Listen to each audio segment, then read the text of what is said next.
do you really make sustainable impact? And it's pointless taking your knowledge to the grave with you or your wisdom of what you've learned and all your experiences. It is up to you to share it and to develop it and to develop others. So the more you grow yourself, the more you have to share with others. And that, to me, is accessing and developing leadership in the ultimate. Thank you. Thank you, Kim. I think very wonderful slides to set the context of the debate we go in. Dr. Handa, would you like to put your thoughts out on the subject? So very good morning to all of you. I think it's very critical first to get it right in hiring people. It's so important that when you hire for a position, you need to be very, very clear is how you're going to go about hiring a person. Many times we hire a person against a culture, against the way you run the organization. The cultural unfit sometimes creates a lot of problems for an individual's growth in an organization. Understanding the culture of an organization and then finding the right fit is very, very critical. And the type of questions then you need to ask is to draw the values out of the person and see whether he responds in the manner that your culture will align with. If you find those things are not happening, I think you need to probe more about the person. Maybe something you have not understood him properly that he's trying to talk to you. Leadership development never happens in vacuum. Leadership development is two-way commitment between the employer and the management. We have seen so many psycho tests, personality tests, so many workshops happening in the organization. And when these tests, which are then camouflaged as individual development, are used for performance evaluation, the employee loses trust with the organization. These tests should help and guide identifying the strengths of the organization. Most of the time, we focus on the weaknesses of the individuals. Most of the times, we have courses to overcome his weaknesses. I think that's the biggest mistake an organization does. An organization has to enhance the strength of its employees. It's only through the strength of the employee that he can make contribution. You can give him hundreds of workshops. If he's in a weak in certain area, he will never develop it. And therefore, I think the focus of your IDs, courses, have to clearly understand that how you are going to develop an individual. That's one thing. The second thing is nobody asks an individual about his passion. I was the other day in a similar workshop, and I happened to meet a guy who was heading CSR of a huge PSU. So I said, how did you happen to head the CSR? You happen to be a finance guy I know for a long. He said, you know, there was some job posting, and then they said, why don't you apply? And I applied and got the job. Now, this is the biggest mistake the organization does. He didn't have the passion to work at CSR. He didn't have the skills to work in the CSR.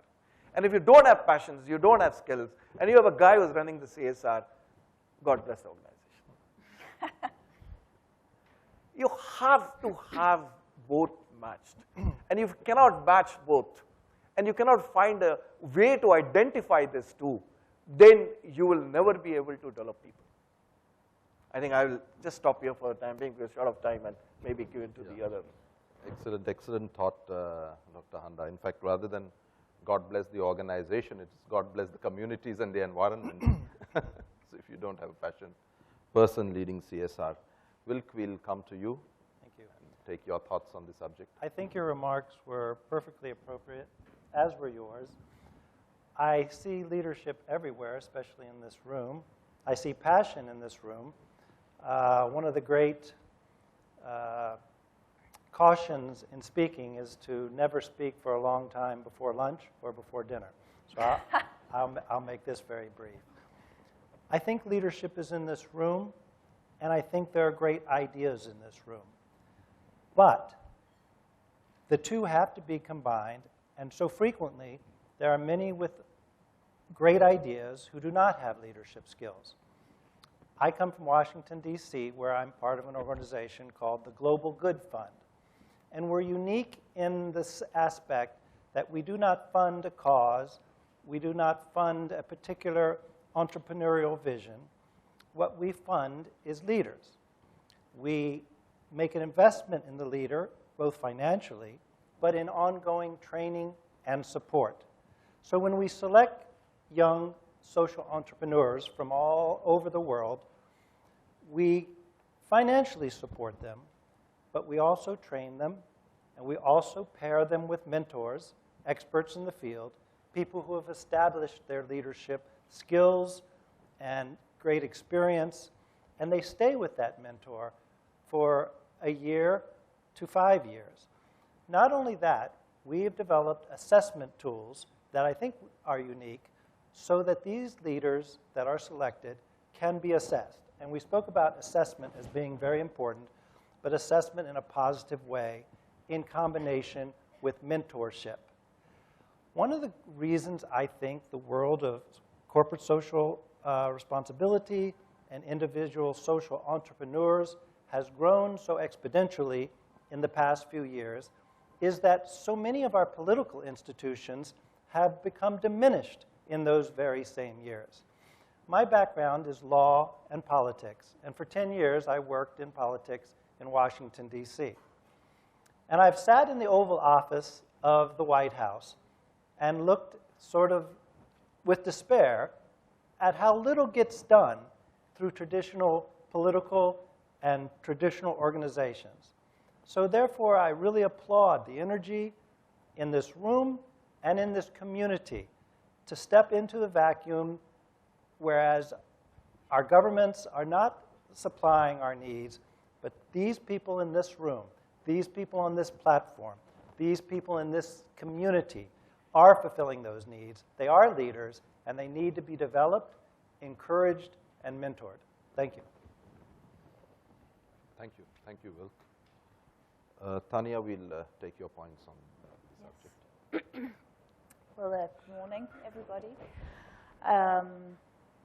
Just to give you a short background why I'm here. I'm the founder and managing director of a small communications and consulting company called the Social Business Company. And the purpose of our business is to help companies and organizations, individuals to contribute to a culture where they give back to society while they grow. So we call our mission Give and Grow. And we do this by working together with commercial companies, where the key challenge right now is to put corporate responsibility and sustainability into the heart of their business strategy and into the heart of their organization. So we can engage more of the employees that want to work with these issues. And then on the other hand, we work with social entrepreneurs where we help them the other way around to help them put business into the core of their social mission.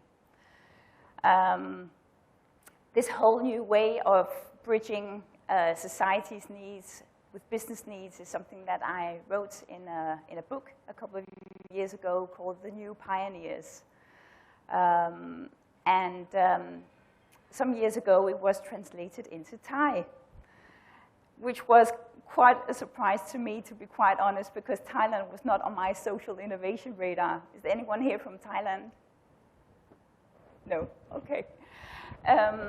But to me, the reason why I'm telling you all this is that today we have office in Denmark and in Norway, and we have representation in Singapore.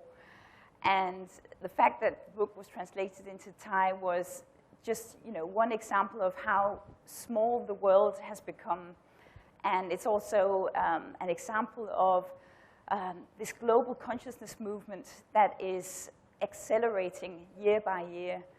And so even though we are such a small company and we're Scandinavian-based, we experience that we actually have a global outreach, and we receive emails from, for example, India, from young students who want to be trainees in our little company in Copenhagen. So this is an example of this, what I call conscious labor market, global conscious labor market that is evolving. And here we're seeing that employees, they want more than just a wage and to make a living. they actually also want to make a difference.